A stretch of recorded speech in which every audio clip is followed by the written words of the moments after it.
Hello, ladies and gentlemen, Nick here, and welcome to part one of my reflection of the 13th Doctor, Jodie Whittaker's era. As I said last time, the introduction was part 0, and we also covered Twice Upon a Time there as well. And then from here on out, it's going to be covering the 3 series of the 13th Doctor, Part 1, Series 11, Part 2, Series 12, and Part 3, Series 13, aka Flux, and the respective New Year specials that followed them, plus also Legend of the Sea Devils in the last one's case before the Centenary special airs.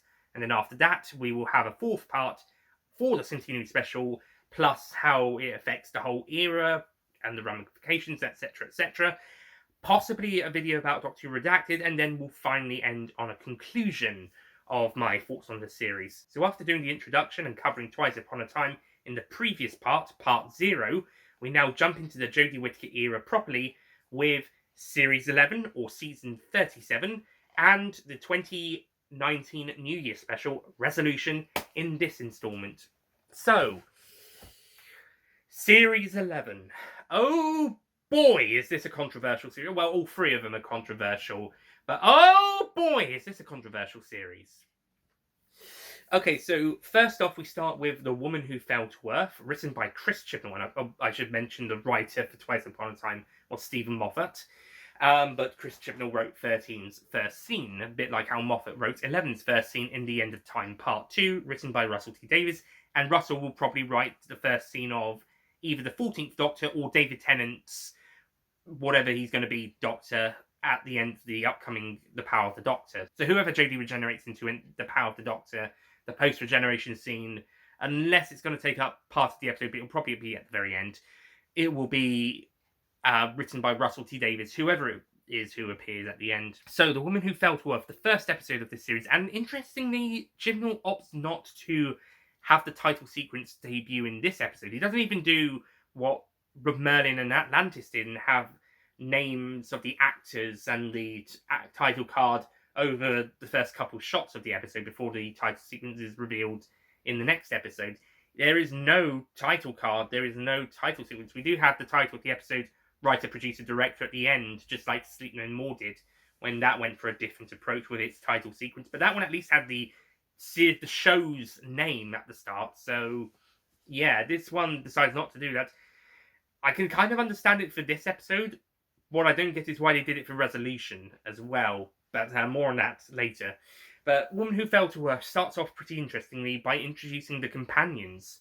Which, yeah, that works pretty well. This is our audience surrogate. We're introduced to Ryan there, as well as his grandmother, Grace, who's a lovely character, and his step-grandfather, Graham, who is the best character of this era, played by Totten Cole, Sharon D. Clarke, and Bradley Walsh, respectively. And we're also introduced to Mandip Gill's Yasmin Khan as well, not long afterwards. Soon as things start getting into high gear, I won't go too much into the plot again, because I do that in the reviews anyway, and I also encourage you to watch the episodes anyway, even if you're not a fan of the era, or if you're not that interested into the show, you're a bit, or you're not that interested in the era, or you're a bit hesitant about checking it out. I still do recommend checking these out, even the ones that aren't considered that good. This one's got a more positive reception from most of the fans, and personally I think it's one of the stronger ones of this series. Not the best, but a pretty strong one. It's a great first story for a new Doctor. It's not one of the... I think I would put it in top 5, but it's not as good as, say, 11th Hour, or Christmas Invasion, or Power of the Daleks, or Spearhead from Space, and those are my top 4. Not necessarily in that order, but those 4 are the ones in my top 4. And then this one. But yeah, I think this is a pretty great start to the series. I love how that the Doctor actually does fall into our companions' lives, literally through the train, and right away she's in action stopping the monster. That is a pretty cool moment, and yeah, from going on here, like 11th Hour, it just keeps going, but it might feel like there's not much going on, but actually stuff does go on, and it is a quick paced with it, even if it doesn't seem like it. It works really well. I think Rose also does this for a pretty good effect, and maybe Deep Breath to a lesser extent. But yeah, stuff's moving, even if it doesn't seem like it's going that quickly. Actually, it's moving pretty well paced. And I think 65 minutes does work with the first story for a Doctor. 75 is a bit too long, and I think that's where Deep Breath fell apart. It should either have been 60 to 65 minutes or a two-parter or a special. So yeah, whilst Christmas Invasion was 60 minutes, that was fine, and Rose was 45 minutes, which did kind of fit well into the format of the show. And then the 11th Hour and Woman Who Fell to Earth, they just used their time really effectively. They're quite fast-paced stories, even if they might seem so to some people, but it's actually quite quick when doing stuff. And it also allows for there to be some moments of levity and quietness as well in the episodes, like at the end when we're at the funeral. It's a pretty nice scene. We also get introduced to a creepy but effective and not overcomplicated villain. We'll wait till the end of the series for it to be like a bit more complicated and less effective. But right here, right now, it's a pretty effective first villain, and he does a pretty good job at raising the stakes for this episode. It's a good start to this era, and I'm glad that right off the bat, Chibnall, like Moffat and T. Davis, delivered on their first episode. This series has got a lot of negative reputation, but I think many of us probably wouldn't have gotten on board if this first episode wasn't as good as it is. Maybe I like it a bit more than some other people, fair enough, but honestly, I don't think this era would have succeeded if this first episode hadn't been that great, and the same could be said for the other showrunners' eras. So, for me, I think this is a pretty great episode, and it kicks off the year on a pretty good note. Also, I like the way how the Doctor makes a sonic screwdriver out of Sheffield steel spoons. Neat.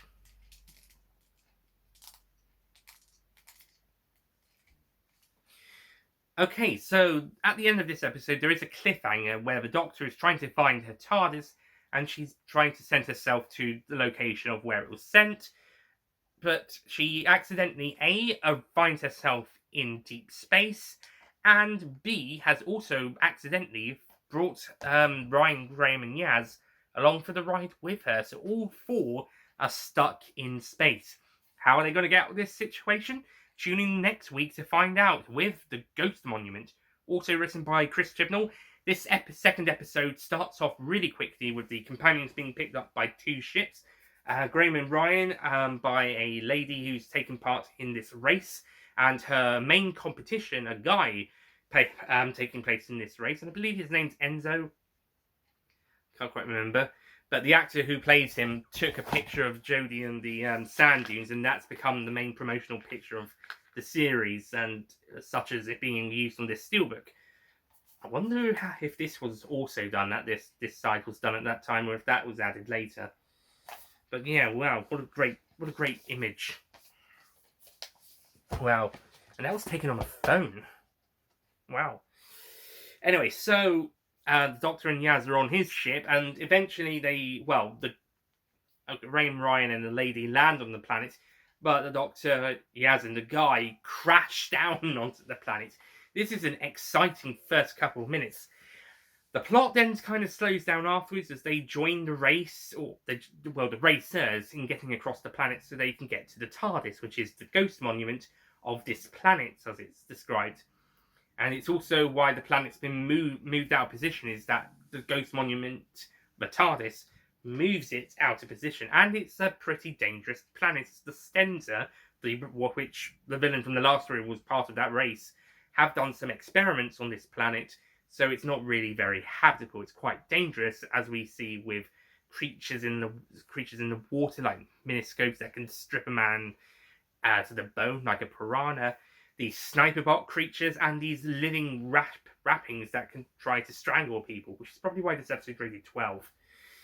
Yeah, apart from 2 episodes, all of the Jodie Whittaker era stories are rated 12, and that completely baffles me. Some of them I get, but not all of them. This one I think could have been PG. It's fine. Anyway, eventually the Doctor and companions and the racers get to the Ghost Monument, the racers get their reward, and the Doctor and company get off the planet with the TARDIS, and we get the grand new reveal. This episode also features the first new title sequence at the start, and the first next time trailer for the next episode at the very end. The last episode had a preview of the guest stars appearing in the series with a few clips of episodes 2 and 3. But not really your conventional coming soon trailer. Overall, Ghost Monument, I can understand if people find this one boring, dull, and slow.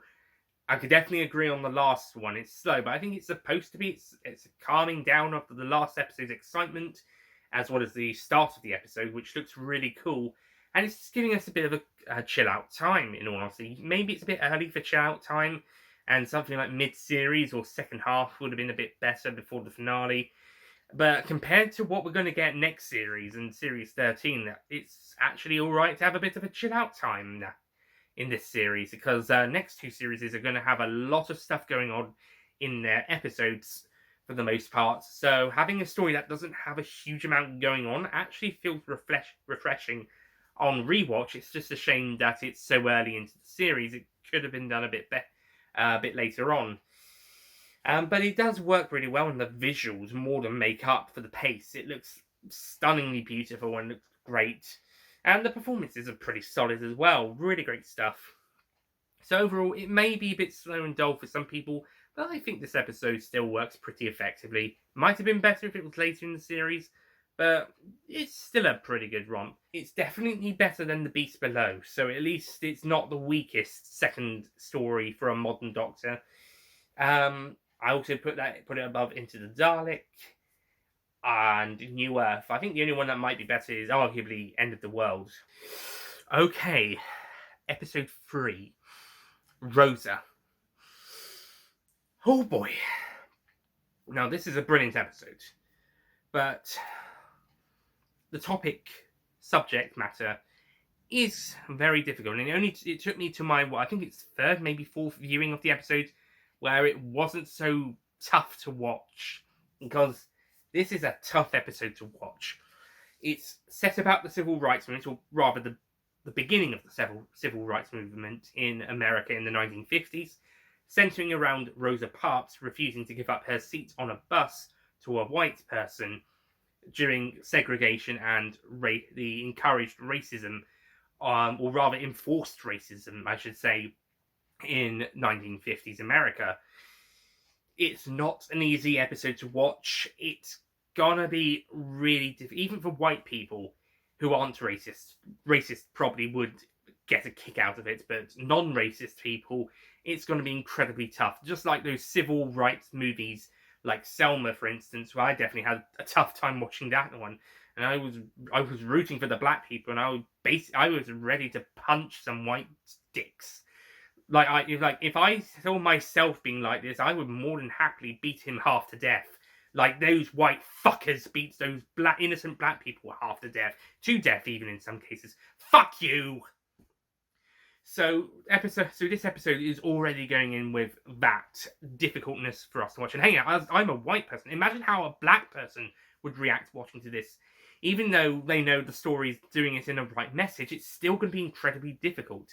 So this episode's already got that going against it. However, I did find on my third viewing, when watching the series for my revisitation review, doing it as part of the marathon, there was actually some fun moments here and there as well. Some good stuff.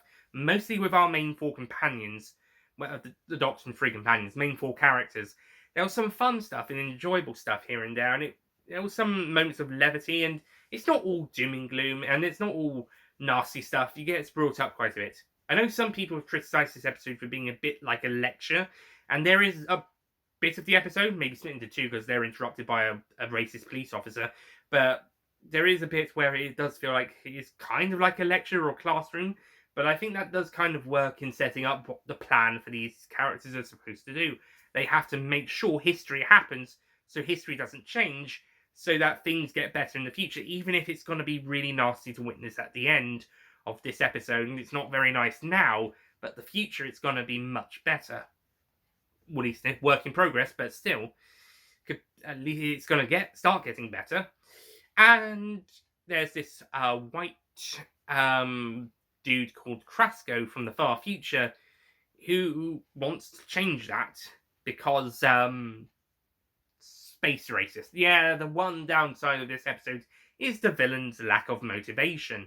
I mean, given a more better motivation, he'd probably be a good character. And the actor does well with the role, but the character's just a space racist. I don't know. Maybe if it was the meddling monk.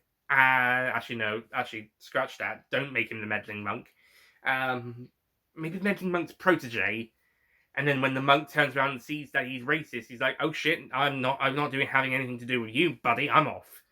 Type of guy. But so as the meddling monk hasn't turned up in the TV series since 1966, then yeah, we can't say that he's either the monk or one of his proteges, if the monk would even have proteges. Big Finish fans, does the monk have proteges in Big Finish audios? Don't think he does.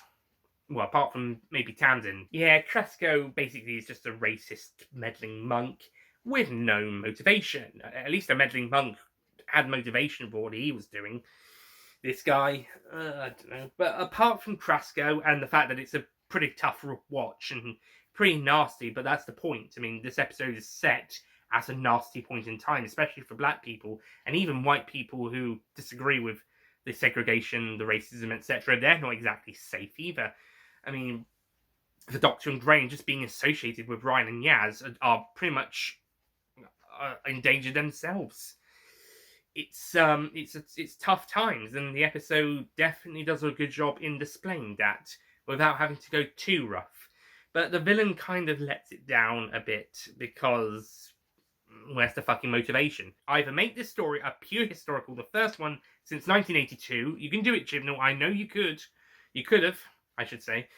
Or give the villain a better motivation. I know Harry Thomas commented on the Revisitation review saying that he wasn't very happy that there wasn't more aliens in this story. It was just Cresco. I have to disagree, Harry. I think more aliens would have made it worse, actually. I think, unless it was maybe aliens disguised as people, kind of screwing up for their own reasons. But no, I think it should have gone the opposite way. I think it should have been a pure historical. No aliens whatsoever. No Cresco, just pure historical. Maybe things are going wrong. I suppose you could argue Cresco's needed so that there's actually a plot, as opposed to the Doctor and company witnessing Rosa Parks getting arrested, thrown off the bus, etc. But you know what? I definitely think pure historical would have worked better than more aliens appearing in the episode, because you don't need them. You only really need the one at most, besides the Doctor. So I guess Cresco kind of works as the best of that situation. It's just a shame his motivation sucks. Episode 4 is probably the first dud of the series, in my opinion. Arachnids in the UK. It's after the heavy-handed Rosa, we need something a bit more fun, sci-fi B horror movie. But it's not that great. And we've got Diet Donald Trump in the form of Jack Robertson, played by Chris Nooth, who, yeah, he's basically just there to be a Trump allegory, and not a very good one at that.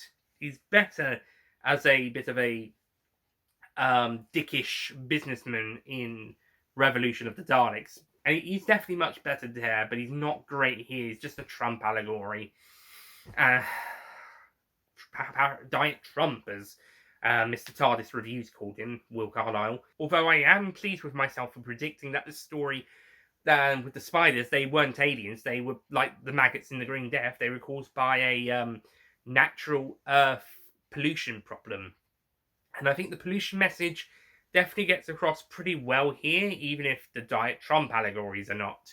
So half the politics work, half the politics not so much. So I'm pleased with myself about getting the spiders being Earth spiders just mutated by the pollution. I got that. I'm pleased with myself for predicting that. Though I think it makes a bit more sense in the Green Death with how that's done.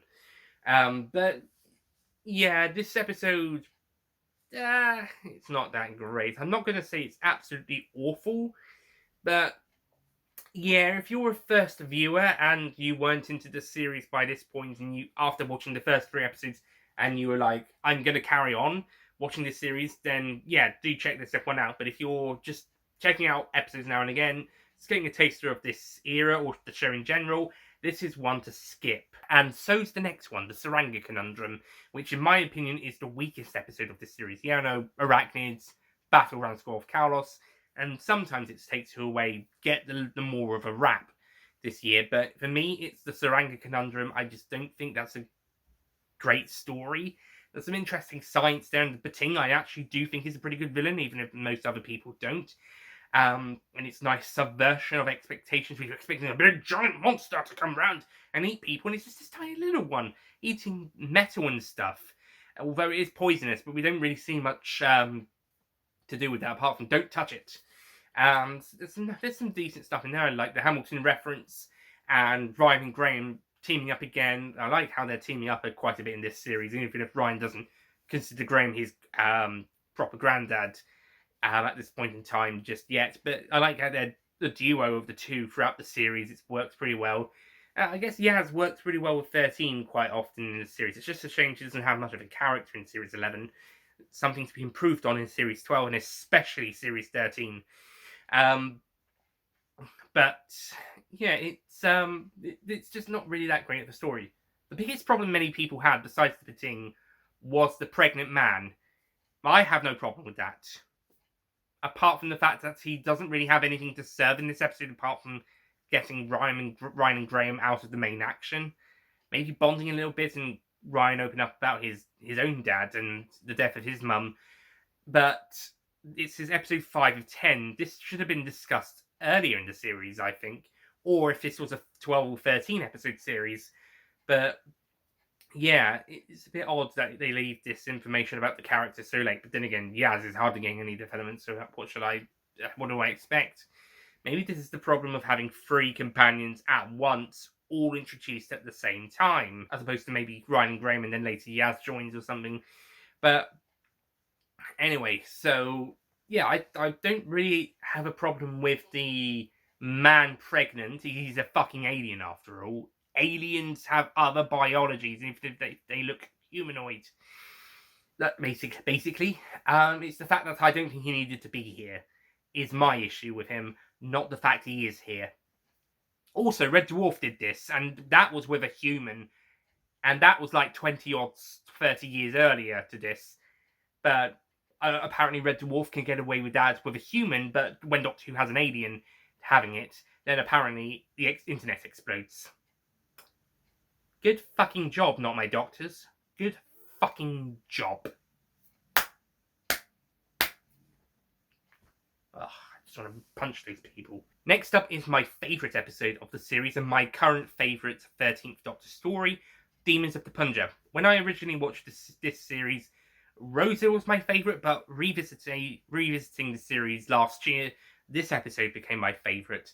This one may also be slightly difficult for people to watch due to the subject matter for both the time and place and the characters involved. However, I think this one's slightly less difficult to watch on those levels. And I think how the story is told works really well. It's basically a Romeo and Juliet style story with the backdrop of the partition of India, with Yaz's family taking, Yaz's grandmother taking one side of this relationship, and the brother of her husband being involved with the people who basically went around killing people at this time. Is not really a subject discussed in UK schools. We mostly stick to our own history, and if we talk about other history, it's mostly maybe European. I know I learned about German history and American history during the 20th century for GCSE, but we don't really learn about the partition of India, for example. It's probably one of our less it's probably one of our more embarrassing moments as a country. We have so many flaws as a nation that we've probably tried to make up with later down the line, but ultimately we are at fault in other places. And this one, yeah, we're giving India and Pakistan independence, but it's not being handled very well, so whoops. And this has led to the murder of countless lives by citizens of the nations, mainly due to just being different religions. Whoopsie-doo. So with this in the backdrop and hundreds being killed each day, we have this sweet character wedding in the middle of it. Also, we've got some aliens as well, because of course we do. Another story where it could have worked as a pure historical, but I think this one works a bit better because the Fajarians are basically the representation of overseeing the people who aren't seen in death. So those who are never witnessed in death, dying, apart from maybe by the people who killed them, they are observed by the Fajarians who honor them after they have a U-turn in their species, decisions, because they used to be warlike creatures, but after their planet was destroyed, they become observers of other people's deaths when they are not observed when dying, such as the husband of Yaz's grandmother, or at least the first husband, at least, after his death, which is just before the end of the episode. And like Rose's death, this is a powerful climax, a powerful emotional climax, which, it's a big heart rip. You can just tell on the characters' faces as they walk away. It's devastating. Again, they can't do anything this time around apart from stop any interference in history. It's just, oh boy, it's so emotional. The only kind of the issue I have with it is Yaz not really having that much to do in the episode, really, besides maybe talk to her nanny. But other than that, this episode is pretty brilliant. Absolutely brilliant. And easily the best Jodie Whittaker story so far, with Rosa as a close second, mind you. Okay, so like after Rosa, we need another fun episode after this heavyweight story. So let's go and have a bit of a fun time at Space Amazon. Kablam's next. Now, depending on your politics about Amazon, I personally think they're a great delivery service and streaming service, but they really need to look after their workers better. And Kablam is basically Space Amazon, and this episode seems to side more on Amazon, as it seems to be the people abusing the system being the problem rather than the system itself. But let's back up a bit. So the Doctor receives a call for help, which turned out to be from the system, so they decide to go and investigate what's going on, and eventually discover there's this terrorist trying to destroy Kablam, or at least its reputation, because of how he's being shortchanged by the system. Okay, things in the system aren't that great, but the episode seems to be siding more on the lines of if people abuse the system, it's gonna be bad, as opposed to it's already broken. But other than some dodgy politics, the episode is still quite fun. There's some nice character moments as we get to meet some nice characters who are sadly killed. Yeah, you're going to have likeable characters killed off. It's called fiction. Yeah, you're going to get likeable characters who get killed off in fiction. It's how storytelling's told. Just as much as characters you don't like can sometimes survive. See Voyage of the Damned and Flatline for this show for a good examples of that. But like I said, despite some iffy politics here and there, this story is a pretty fun, enjoyable romp. Some of the visual effects could have been a little bit better in that conveyor belt scene.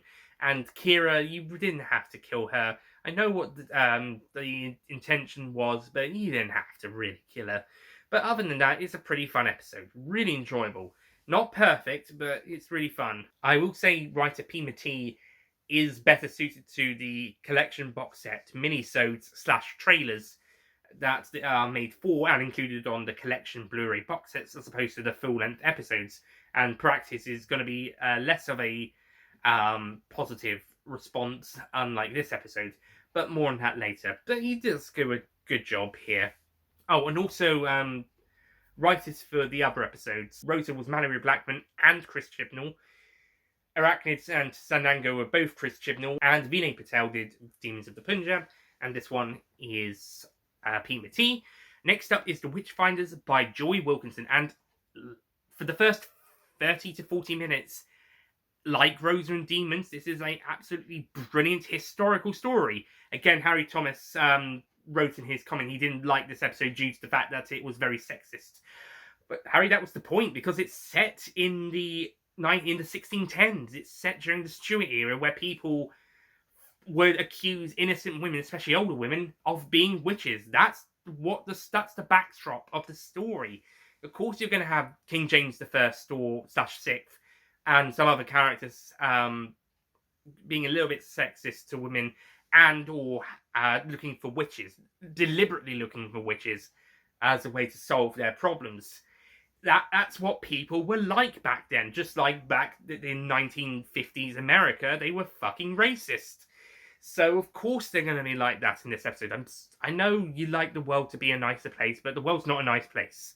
So yeah, especially in history. So yeah, that's the backdrop of this one. Will probably put some people off, like it did with my good mate Harry. But it's the point. I mean, you wouldn't go back to, let's say, the suffragette era and expect the men to say, not only are you going to get the vote, you're going to be made prime minister without having to do anything, and we're going to give you lots of sweets and chocolates, and treat you like queens, and be all lovey-dovey, etc., and just be all very nice, and there'll be puppies and cats, and you won't have to run in front of that horse, Miss Davidson, because you've already get everything you want, and more. No, that's not what they were like, unfortunately. I mean, it would have been better, but it wasn't what they were like. So if you did a story about the suffragettes, they wouldn't have the men basically on the knees of all the women, praising them like goddesses. You would have them being absolute bastards to them. Well, maybe apart from a few that supported them, but mostly bastards.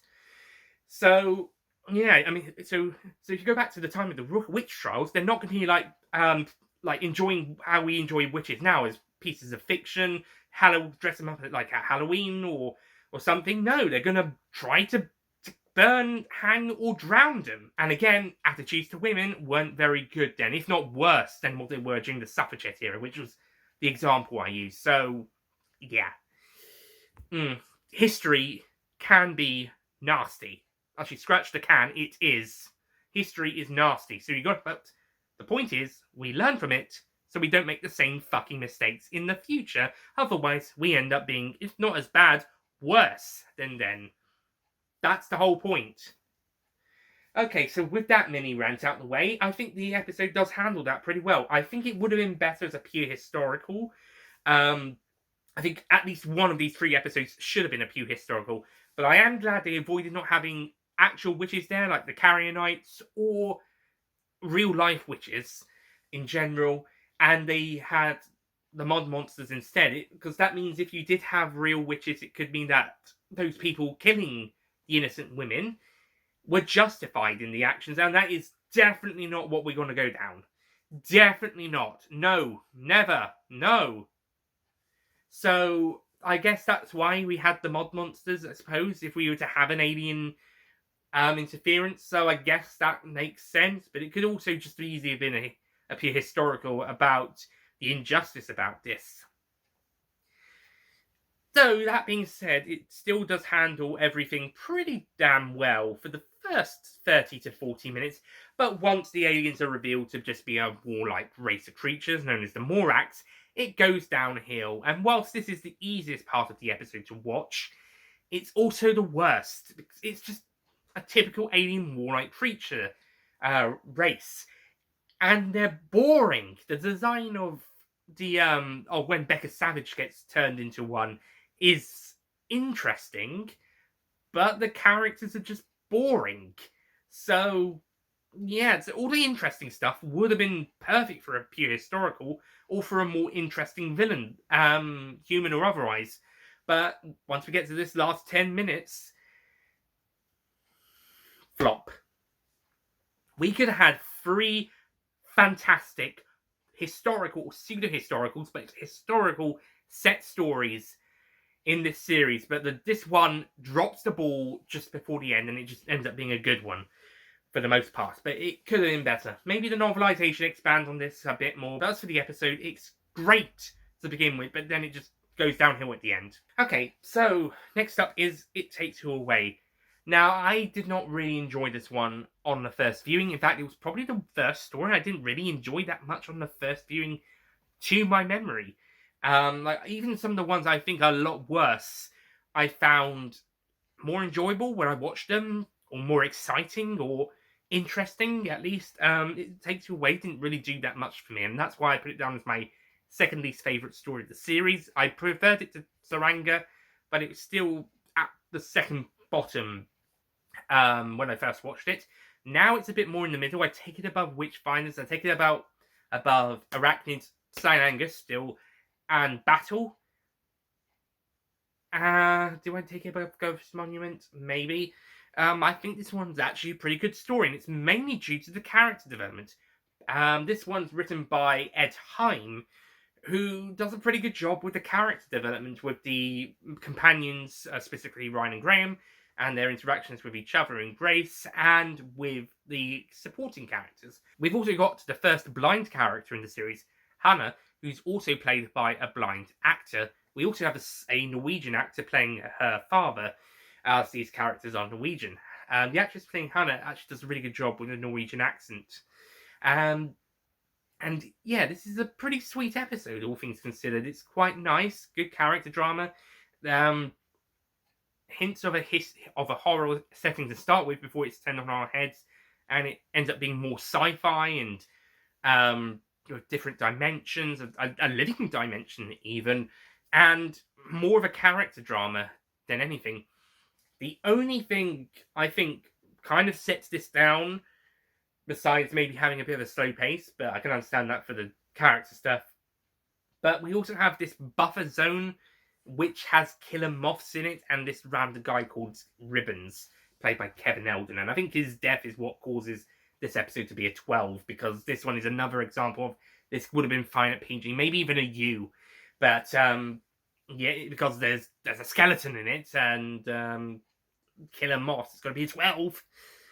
Yeah, Series 11 definitely. There are a lot more episodes in this series. I would give a PG than a 12 if I was at the BBFC. Series 12 and 13, there's a few more I would give a 12, but I think Series 11 is a mostly PG series, with the odd exception, mainly Rosa and Demons for their uncomfortability factors. But yeah, this one's actually pretty nice. I think I do recommend checking it out, but I would recommend it actually being after watching some of the other episodes, so that you can see the Ryan Graham relationship and character growth, because I think this one definitely works as a pretty good bookend to that, this and the next episode. Speaking of the next episode, Chris Chibnall returns to wrap up the series with the finale, The Battle of Ranskorav Kolos. Now, he has said that this is his least favourite episode he's written, due to the fact that he was helping other people with their episodes, that he didn't have much time to do more than a first draft for this story. And you can tell, it feels very first drafty. It feels like, well, for starters, it's called the Battle of Ranskorav Kolos, but it's set after the battle, and so it should have been more like, just cut the battle off and just say, call it Ranskorav Kolos, or after the Battle of Ranskorav Kolos. It sees the return of Sim Shah, aka Tim Shaw, from the first episode, that really effective villain I was talking about earlier, and he does him dirty, basically. It's not really that interesting, his plan. He wants revenge on the Doctor, obviously. He wants revenge on Earth. He's using these other two creatures to do what he needs to do. But it's not really that interesting. We don't see the ramifications of this on Earth. Maybe we could see the Yaz's family reacting to this or something, but because when it affects Earth, it doesn't, unlike RTD's era where they have lots of random people reacting to it, it doesn't feel like that when Earth's attacked, and it's just not that interesting. The main thing that this really feels like a finale for is Ryan and Graham attempting to get revenge on Sim Shah, but ultimately deciding just to capture him instead of killing him and send him back to being incarcerated. So, yeah, I mean, I like that angle of the story. I think that works. But the story, because it is first draft, it could have been better. Maybe they could have dealt with some of these issues whilst making the episode, but ultimately it's just, just kind of just there, really. It feels more like a mid-series episode than a finale, to be honest. Series finale.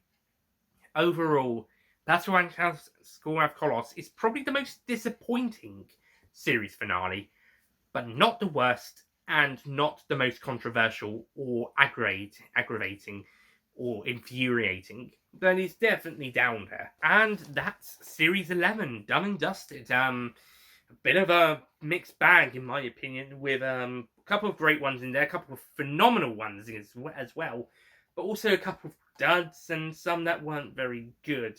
Not all-time awfuls, but, just a couple that aren't that great. And I can tell that some of the writing style isn't as great. It did take me a bit of a while to get used to this era. Once I was used to it, though, things kind of felt more natural a little bit to me. But yeah, the series isn't a total win, but it's not a total loss either. And I think if you can get on board with some of the changes, then you probably won't hate it, but that doesn't mean you'll like it either. We wrap up this video by talking about the 2019 New Year special, Resolution, once again by Chris Chibnall, which until Christmas Day, they didn't promote the main villain of the story. They were keeping the main villain a secret, a surprise, and then Christmas Day, they of course teased that it was going to be the return of the Daleks, or rather a Dalek. Finally, a Chris Chibnall story with a returning villain. And that's just the start of how great returning villains are going to be. Okay, so for this story, basically a reconnaissance Dalek was sent to Earth many decades ago, many centuries ago, and has now been dug up. Well, the mutant has been. So the mutant is revived by ultraviolet light and then attaches itself to this character called Lynn, and then tries to get her to go and get its weapons and then build itself a new casing, which is that new design the Daleks had for the first couple of years of this era, before we went back to the bronze ones again. But yeah, it's an interesting one. Well, technically 2 times off design, but yeah, pretty cool. And this reconnaissance Dalek is one of the more interesting and characterized Daleks, just like the Metaltron from Dalek. It's a pretty good character in its own right, both before and after getting its casing. And it has some pretty cool moments. And Nicholas Briggs, or Nick Briggs as he's credited in this episode, does a brilliant job voicing the Dalek in both cases. Well, out of and inside the case, I should say.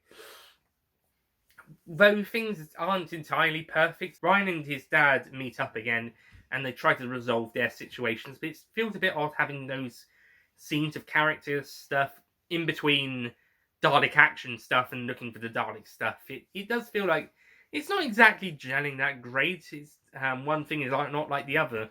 Although compared to some of the stuff that's going to come later down the line, it's not too bad. And yeah, it's a pretty decent, it's a pretty great episode nonetheless. And I had a pretty great time watching this one each time. Really enjoyable, fun New Year's Day blockbuster episode that wraps up the series. This episode is kind of what I wanted going forward. The kinks from Series 11 have been ironed out and we're ready for some grand new adventures in Series 12. Oh boy, was this gonna be a one-off. Because Series 12 would take a completely different approach while still retaining some of those kinks from Series 11. But as Resolution stood, it was a pretty great New Year special. So, really enjoyed that one, and I can add that to the great episodes list of this series. To those who are new to this era, who I would recommend starting points, obviously I'd recommend the first 3 episodes in order. And if you like that, then either carry on watching this series in order, or go on to Demons of the Punjab, because that's a really great character story for Yaz, and you don't really need to be introduced to her family that integrally in Arachnids. Though that one you can check out if you want to see her family, but that one's one I would say skip. And Saranga, definitely skip if you're not watching the whole lot. Kablam is possibly one you might want to watch if you want to just have some sci-fi fun. Witchfinders, I would say, is one that is better if you're into the era. And the last 2 episodes are also ones I think you should watch some of, if not all of the other episodes before getting to them. And Resolution, that one's probably fine to check out if you just know that Ryan and Graham are now besties, or rather loving grandson, grandfather, respectively. As opposed to actually Ryan not really being fond of Graham. So if you go in with that knowledge, then you can probably enjoy Resolution on its own. Though it would be slightly better with the context of It Takes Away and Battle, which is better with the context of some, if not all, of the previous episodes. So, yeah, so for beginners, I would say the first 3 episodes and maybe Demons of the Punjab and Kablam. Maybe Resolution as well. So, yeah, and for the best episodes, of course, Demons of the Punjab, Rosa, Resolution, Woman Who Fell to Earth, and to round off the top 5, I would say kablam in spite of its political leanings.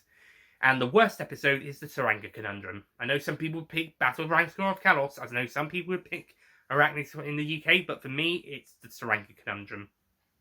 So thank you so much for watching this reflection of Series 11 and Resolution. That's the first part of the 13th Doctor Reflections video mini-series, but stay tuned. Next time is part 2, where we'll be taking a look at what is probably the most controversial of these 3 controversial series of the Jodie Whittaker era, and one of the most controversial series of all time in this show, Series 12, Season 38, also including Revolution of the Daleks. So I'll see you guys next time for what is going to be a pretty interesting, but also controversial and messy, muddy, and all over the place series. What fun! See you then.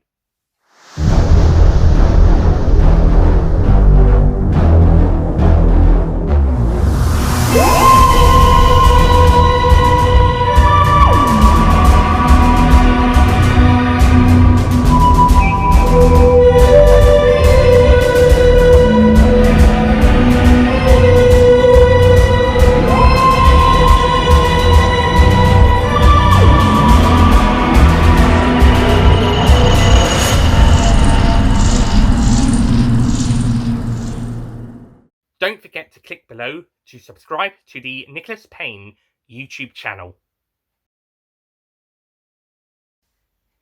So, without further ado, part 1, which will be covering, as I mentioned, Doctor Who Series 11, aka Season 37. Is that right? Series 11? Yeah. So without further ado, let's start this. So without further ado, after part 0's introduction and covering Twice Upon a Time, we now jump into the Jodie Whittaker's era properly with Series 11, aka Series... Fuck! So after doing that intro... So, yeah, whoever Jodie regenerates into the power of the Doctor, that's the post-regeneration... Hoping it's Ncuti Gatwa. It's when Graham and Grace are on a train is when the stuff starts kicking in. Not necessarily in that order, but those are the top 4. Those might a pretty good way for the Doctor to basically fall into the lives of our companions' lives, and overall, I thought I was going to burp.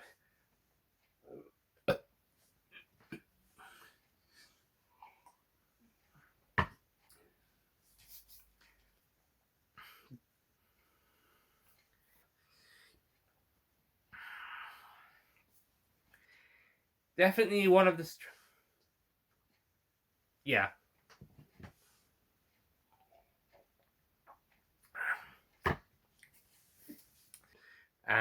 But apart from her...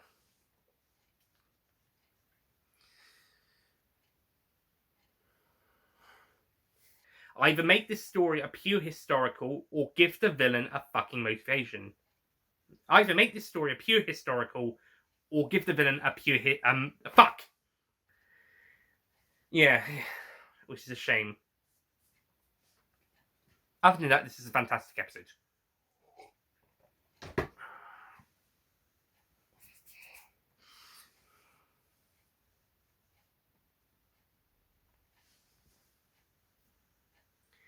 But he's still not that great. As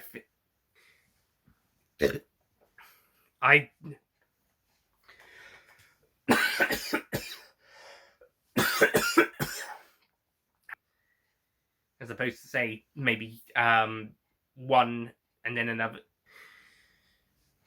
Especially the racists.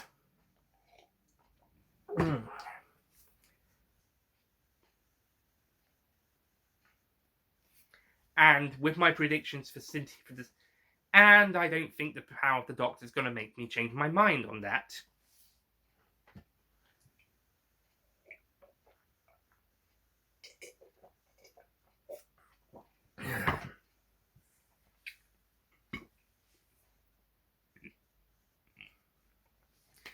Right, after, like with Rosa, we need... Okay, things aren't going to turn out that great.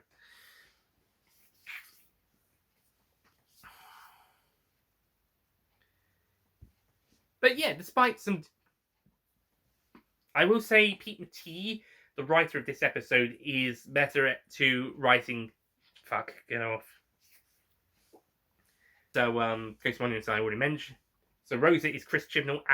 So Rosa was Mallory and the Witch... No. And Demons of the Punjab was Fiona Hibbert. You're going to have to vote, and you're going to... And you wouldn't expect the men to turn around and say, and everything, and you wouldn't have to run in front of that horse, Miss Davison, or Mrs. Davison, whatever it was. So, yeah, I mean, if you went to... So, yeah, and again, representation of women. But as for the episode, it's great to begin with, but ends up just being a bit of a dud later on. Well, not... It's great to start with, but as for the episode, the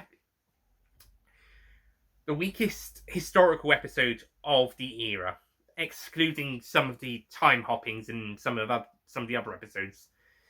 But more on that later. But for the main historical ones, Rosa, Demons, this, Nikola Tesla, Haunting, War of the Sontarans, and Village of the Angels, and Legend of the Sea Devils. Actually, no, I take it back. Legend of the Sea Devils is worse. Okay, and scratch that. Second weakest. It's also interesting, we've got our first blind character and actress playing her, with Hannah, who, as I mentioned, is played by a blind actress herself, making this the first blind actor and the first blind character in the... No. We finally... The Ryan and Graham relationship has come to a... Same for... So, that's Series 11 and Resolution. Thank you so much for watching this reaction. That's the first part of the 13th Doctor Reflections. Fuck! That's the first part of the 13th Doctor Reflections series of video, but that's the first part of the 13th Doctor Reactions. Fuck!